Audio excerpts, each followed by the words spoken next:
dari Bawaslu, termasuk saat pencetakan.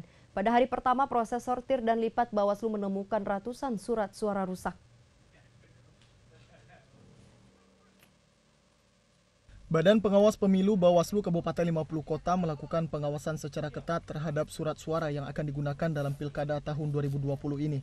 Baik terhadap surat suara pemilihan Bupati Wakil Bupati maupun surat suara pemilihan Gubernur dan Wakil Gubernur Sumatera Barat yang akan digelar 9 Desember mendatang.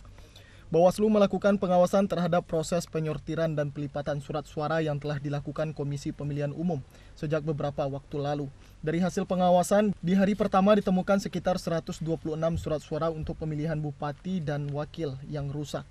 Jumlah tersebut setelah proses sortir dan lipat dilakukan terhadap 17 box dari ratusan box surat suara yang datang. Satu box surat suara berisi sekitar 2.000 surat suara pemilihan Bupati Wakil Bupati Kabupaten 50 Kota. Bawaslu berharap KPU dapat melakukan proses sortir dan lipat sesuai aturan KPU tentang pengelolaan logistik. KPU sudah mulai untuk melakukan sortir dan lipat. Nah, di dalam sortir lipat ini kita sudah mengirimkan himbauan kepada KPU agar betul-betul mengacu kepada aturan KPU tentang pengelolaan logistik ini, di mana harus tim yang melakukan sortir lipat harus teliti melihat mana kertas surat suara yang rusak dan mana yang kabur dan mana yang layak untuk dipakai. Nah, di satu hari kemarin dari hasil pengawasan kita ada 17 box yang sudah selesai disortir dan lipat, dan itu ditemukan sekitar 126 surat suara yang rusak, kategori rusak.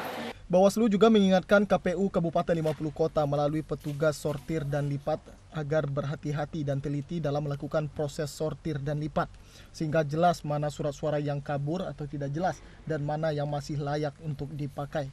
Sementara terkait surat suara yang rusak, nantinya setelah selesai seluruh penyortiran surat suara, baik surat suara pemilihan gubernur, wakil gubernur maupun surat suara pemilihan bupati, wakil bupati Kabupaten 50 Kota akan dilakukan pemusnahan dengan cara dibakar. Dari Kabupaten 50 Kota, Edward, TVRI Sumatera Barat.